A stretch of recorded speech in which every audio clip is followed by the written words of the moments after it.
Doma Sports Talk worldwide with some news from the world of boxing. So y'all know what time it is. You ain't in a rush to get concussed. Now some concussion, especially we're talking the heavyweight division, heavy hitters, hard hitters, heavyweights, right? Everybody in this one is hard hitting at least, right?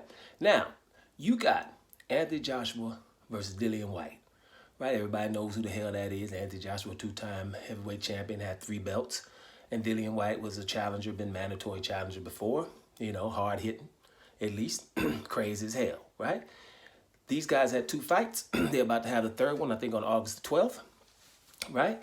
And we were talking about it shouldn't be on pay-per-view though, or shouldn't they raise the prices for it? And they shouldn't have done that. I think they should have kept those prices low for the consumer. But whatever, the fight is gonna happen, be that as may. Now the new news is coming out. Right? Anthony Joshua is risking a lot of money here.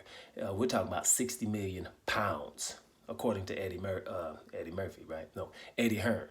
60 million pounds. Well, it should have been Eddie Murphy because it's comical. Because I don't believe it, right? 60 million pounds, what is that? I don't know. About $67 million, if not $70 million, something like that, right? First of all, they're going to pay Anthony Joshua that for fighting Deontay Wilder in December. If that were the case, I don't think Anthony Joshua is going to risk fighting Dillian Whyte or anyone before December, right, when you're getting that kind of money. Eddie Hearn is saying this so we can be proud of Anthony Joshua or praise him for taking the fight against Dillian Whyte, because he supposedly had wanted to fight versus Dillian Whyte, something hard, before facing Deontay Wilder. Now, personally, I'm pessimistic here because of things I've seen before. First of all, it's Eddie Hearn. Can we believe him? And it's Anthony Joshua 2. Do you really want to risk 60 million pounds just for having a fight that you don't have to have? I'm not sure about that. I'm a little skeptical about that. If so, then it's also to be commended. But I just don't believe it. Whatever. If you believe it, whatever, then commend the man, right? Because he don't have to fight Dillian Whyte and risk losing 60 million. Now, it's got Deontay Wilder heard about this too. He was about to risk something with Andy Ruiz too. Now, I don't know what Deontay Wilder's getting, but it's obviously enough to make him nervous about Anthony Joshua fighting Dillian Whyte. Because Deontay Wilder straight up told you, bro, I'm real. I'm nervous as hell that he's about to fight Dillian Whyte and mess up our payday.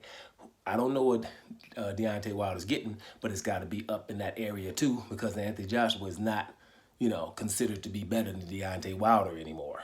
Shouldn't have never been, but at some point when he had 3 belts and Wilder had 1, we had that issue where Wilder was obviously the B-side and all that. Those days are probably over. So Saudi seem to be wanting to kick out a whole lot of money here. Yes, Deontay Wilder's nervous, and I would be too if Anthony Joshua's fighting anybody that's a live dog. And Dillian Whyte, even though he's been knocked out a couple of times, is still a live dog, especially when it comes to Anthony Joshua. I think he's going to do his best to be to train. I think that Dillian Whyte also knows that all he has to do is get to Anthony Joshua's chin. Now, Anthony Joshua feels the same way about Dillian Whyte. That's all he got to do, which is going to make that to be a good barn burner fight for the English.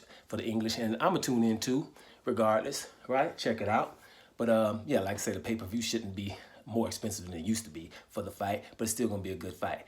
Let's see what's happening. Anthony Joshua is risking 60 million by fighting Dillian Whyte, and Deontay Wilder is nervous as hell. Wouldn't you be? Doma Sports Talk worldwide. And I'm out of here, y'all.